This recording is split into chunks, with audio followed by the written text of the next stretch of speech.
মন একজন মানুষ কি আছেন যার কোনো টেনশন নেই? আসলে যান্ত্রিক সভ্যতার চরম বিকাশের লগ্নে আমরা কেউই টেনশন মুক্ত নই। জীবন ও জীবিকার প্রতিটি আনাকানাচে মিশে আছে সভ্যতার এই তীব্র অভিশাপ, টেনশন। ঘরে বাইরে আর মনের জটিল কোণে কোথায় নেই টেনশনের বসবাস? এ বুঝি রূপকথার সেই ভয়াল দানব, অট্টহাস্যে গিলে খেতে উদ্ধৃত মানব সম্প্রদায়কে। টগবগে সময়ের সঙ্গে পাল্লা দিয়ে যেন বাড়ছে টেনশন।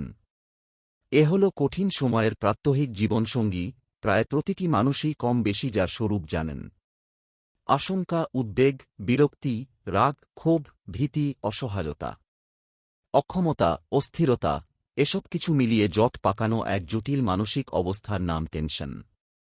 জীবনের কোনো না কোনো পর্যায়ে সব মানুষই কমবেশি এতে আক্রান্ত হন। টেনশনের দংশনে অনেক সময় নাভিশ্বাস হয়ে ওঠে। অনেকের পরিস্থিতি, কাজেকর্মে আর চিন্তাচেতনায় ফুটে ওঠে অসংলগ্নতা, ক্ষেত্রবিশেষে যা শরীরকেও প্রভাবিত করে নানাভাবে। স্বভাবতই এ সময়ের শান্তিপ্রিয় মানুষদের একান্ত আকাঙ্ক্ষা টেনশনমুক্ত সজীব জীবন। ক্রমশ আগুয়ান আধুনিকতার এক বিস্ময়কর মানবিক উপাদান। টেনশনের উৎপত্তি হয় মানুষের মনের গহীনে। মন বলতে অনেকেই বোঝেন পানপাতা আকৃতির হৃৎপিণ্ডের ছবি। আসলে তা নয়। মনের অবস্থান মগজ বা মস্তিষ্কে। পারিপার্শ্বিক নানা ঘটনার প্রভাব পড়ে মানুষের মনে। খুব সামান্য ঘটনা বা পরিস্থিতি মানুষের অনুভূতিতে তৈরি করে প্রতিক্রিয়া। এসব প্রতিক্রিয়া একটু একটু করে দানা বাঁধে মানুষের মনে। অনুভূতিতে ছড়িয়ে দেয় ছোট ছোট ভয়, ক্ষোভ আর অসহায়তা। স্নায়ুতন্ত্রের মাধ্যমে এই অস্বস্তি আর অস্থিরতা ছড়িয়ে পড়ে সর্বাঙ্গে। এভাবেই উৎপত্তি হয় টেনশনের। ব্যক্তির স্বাভাবিক জীবনযাপন বিপর্যস্ত হয়ে পড়ে। আচরণে প্রকাশ পায় অসংলগ্নতা। মনে দীর্ঘদিন টেনশন ধরে রাখলে তা ক্ষেত্রবিশেষে স্থায়ী প্রভাব সৃষ্টি করে ব্যক্তির জীবনচেতনায়।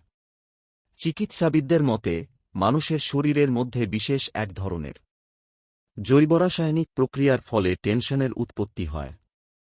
মানুষ কোনো সমস্যায় পড়লে পিটুইটারি, হাইপোথ্যালামাস, থাইরয়েড প্রভৃতি থেকে এক ধরনের হরমোন নিঃসৃত হয়, যার বহিঃপ্রকাশ ঘটে টেনশনে।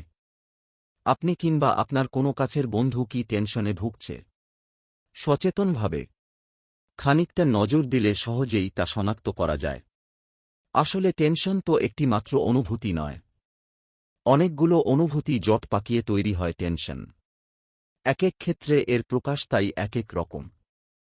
তারপরও কিছু সাধারণ লক্ষণ আছে যা থেকে অনুমান করা যায় মানুষটি টেনশনে ভুগছে। যেমন, টেনশনগ্রস্ত প্রত্যেকের মাঝে দেখা যায় বিরক্তিভাব। টেনশন বাড়ার সঙ্গে সঙ্গে এই বিরক্তি বাড়তে থাকে। জগৎ সংসারের প্রতি তীব্র অরুচি, ছোটখাটো ব্যাপারে অযথা আশঙ্কা।